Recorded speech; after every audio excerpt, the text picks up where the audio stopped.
রহমানের বান্দারা রাত জেগে হিন্দি সিরিয়াল দেখে না। রহমানের বান্দারা রাত জেগে ফিফা ওয়ার্ল্ড কাপ দেখে না। রহমানের বান্দারা রাত জেগে পর্নোগ্রাফি ভিডিও দেখে না। রহমানের বান্দারা সেজদা দিয়ে যায় নামাজে দাঁড়িয়ে রাত কাটায়।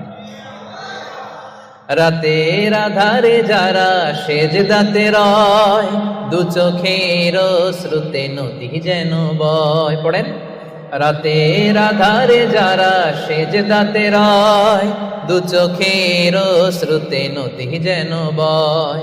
ছলনার হাতছানি যতই আসুক, পেছনে ফিরে সে তাকায় না। যাদের হৃদয়ে আছে আল্লাহর ভয়, তারা কবু পথ ভুলে যায় না।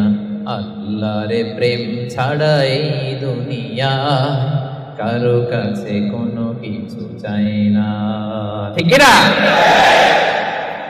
রহমানের বান্দাদের 3 নাম্বার বৈশিষ্ট্য, ওয়াল্লাযীনা ইয়াবিতুনা লিরাব্বিহিম সুজদান ওয়া কিয়ামা। রাত জেগে মুভি দেখে না, রাত জেগে খেলা দেখে না, রাত জেগে সময় নষ্ট করে না।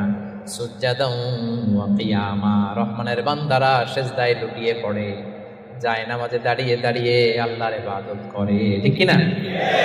পারবেন? হ্যাঁ, পারা যাবে, পারা যাবে। রাত জেগে ইবাদত করতে হবে।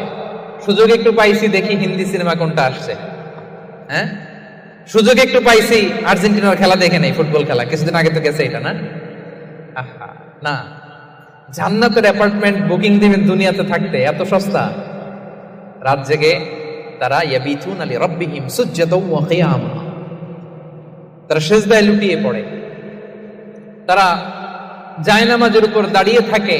রহমানের বান্দারা দিনের বেলা বিনয়ের সাথে জমিনে হাঁটে, রাতের বেলা তাহাজ্জুদের জায়নামাজে কান্নার ঝড় তোলে। এরা হচ্ছে ইবাদুর রহমান। বিশ্বনবী যখন মাঝ রাতে দাঁড়াতেন, মাঝ রাতে তিনি ঘুম থেকে উঠে যেতেন মিডনাইট। বিশ্বনবীর স্ত্রী আম্মা জান আয়েশা রাদিয়াল্লাহু তাআলা আনহা ঘুমিয়ে আছেন, বিশ্বনবী দাঁড়িয়ে গেছেন। ছোট্ট একটা রুম, ছোট্ট একটা চাটাই বা মাদুর, এই মাদুরের মধ্যে গাদাগাদি করে স্বামী স্ত্রী একসাথে। বিশ্বনবী আর আম্মা জান আয়েশা, নামাজ পড়ারও খুব বেশি জায়গা নাই। বিশ্বনবী ওযু করে এসে মুসল্লা বিছিয়ে তাহাজ্জুদের নামাজ শুরু করে দিতেন। লম্বা সময় দাঁড়িয়ে তিনি কিয়াম করতেন। এই যে সুজদান ওয়া কিয়ামা, কেমন ছিল বিশ্বনবীর গভীর রাতের তাহাজ্জুদ। তাহাজ্জুদের জায়নামাজে বিশ্বনবী লম্বা সময়